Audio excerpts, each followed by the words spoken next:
Hi, I'm Jeremy from Video Gamers Oasis and I'd like to personally welcome you to my TikTok. Make sure to follow me on TikTok if you haven't already. Make sure to check me out. Video Gamers Oasis is the TikTok name. Also, subscribe to my YouTube channel, Video Gamers Oasis, and click the notification bell. We're continuing our reading of The Art of Atari, Deluxe Edition by Tim Lapetino. We've been reading page 20, Art and Design. We finished page 21. The subject or the title of this section of the chapter is called The Imagination Gap, the Role of Art and Design in Early Games. And now we're working on reading page 22, Design in Its DNA. I really personally enjoy, people wonder why am I reading a book about video games, specifically about Atari. I enjoy video game history, so I'm doing this mostly for my own enjoyment, but I want to share my enjoyment with you. So if you like what you see, please make sure to give it a like. I do appreciate your feedback. Design in its DNA. Page 22.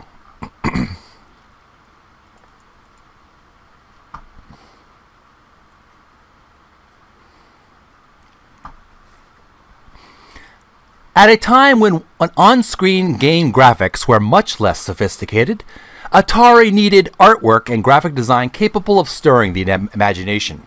Pardon me when I put on my reading glasses. The games were simple, so you had to create as much of the context with reality as you could, explained art director Steve Hendricks. We had to implant the visual image in the gamer's mind. We would work with programmers who came up with the game concepts.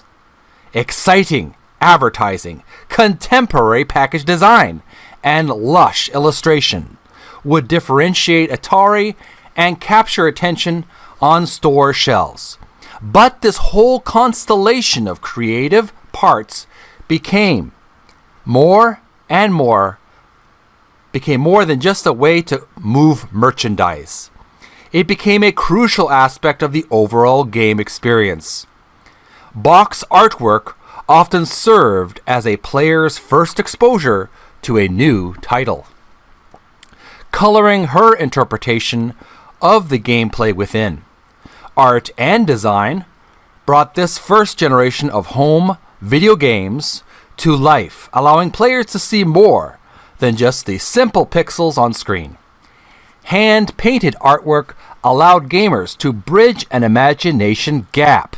Instead of crude, blocky graphics, they could visualize gunfighters, space nebula, and roaring Indy cars, creating a rich, imaginary world populated by fantastic characters and drama, a familiar doorway to enter this new world of TV bytes and pixels.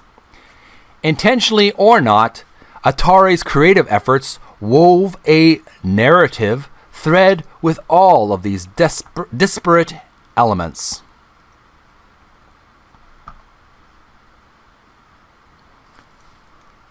Which became more than the sum of their parts. And the home environment required a different approach than Atari's work in arcades. Art director James Kelly explained, the artwork was totally different. Coin Op was all about bold colors, silk-screened art, and attention-getting graphics. And the consumer art was looser, using offset printing in full color, allowing you to paint it the way you wanted to. It was a broader, more artsy way of working.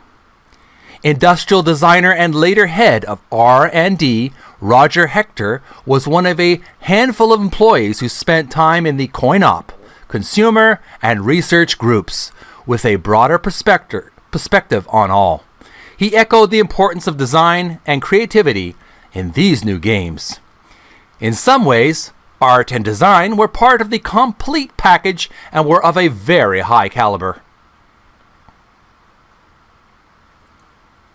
We were in a continuous state of evolution, and as the process of building game images became more elaborate, design became more important.